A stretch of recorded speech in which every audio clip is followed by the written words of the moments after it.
Над 5 милиони евра преку тендери од државни институции и од општини добила семејната фирма на директорот на службата за општи и заеднички работи Ивица Томовски. Објави на пресконференција генералниот секретар на СДСМ Александар Димитриевиќ, откако партијата најави серијал на корупциски скандали за власта.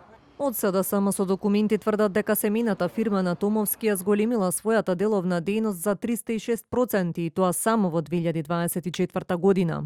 Само ова 2025 година фирмата добила 10 тендери од речиси половина милион евра.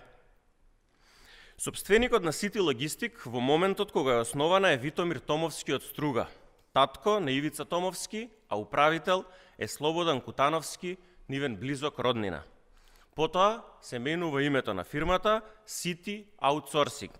Иста адреса, ист единствен матичен број на субјект, само со друго име.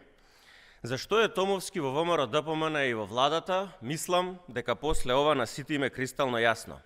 Важно, фамилиарните бизниси течат. Директорот на службата за општи и заеднички работи одговори на обвинувањата. Неговото образложение е дека фирмата не е негова и дека тој нема удел во неа.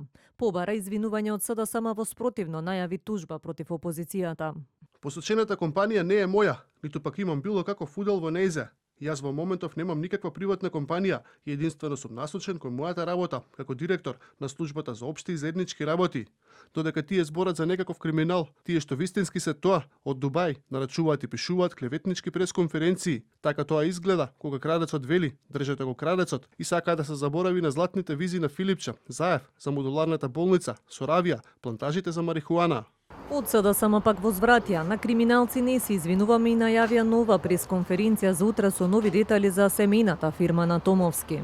Во меѓувреме, Државната комисија за спречување корупција ги следи сите изјави за наводи за судир на интереси и корупција. Новиот председател Адем Чучулј за телевизија 24 вели дека не се исклучува можноста да отворат постапка откако ќе ги разгледат наводите или пак доколку добијат пријава.